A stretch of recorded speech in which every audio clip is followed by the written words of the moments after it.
You know, if there's a takeaway in this book, it's literally the title, The Myth of Sisyphus. The most famous line is, let me read it to you because it's so cool. I don't know where it is though. Where is it? It's by the end. I think it's towards the end, the last paragraph. Yeah, it's towards the last paragraph.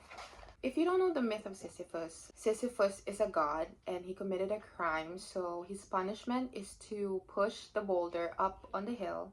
As he gets to the top, it rolls back down and he does it again. He pushes it again, and the cycle goes on, and that's basically his entire life. So this book is saying that you have to make peace with the absurd. That's how he termed it. Confusion of it all, the meaningless of life. You have to be able to accept that, to live with it. That question and that uncertainty, you're not supposed to find an answer. You have to embrace it. And that process, I would say, becomes your life itself. So if you compare that to Sisyphus, his constant pushing of the boulder, his life from the outside perspective seemed meaningless because it's a cycle that never ends, but then he's accepted his reality, the meaningless of it. He made it his own.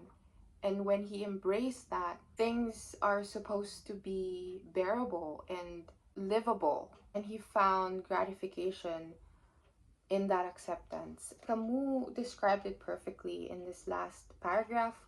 He said, each atom of that stone, the boulder, each mineral flake of that night-filled mountain in itself forms a world. The struggle itself towards the heights is enough to fill a man's heart. One must imagine Sisyphus happy.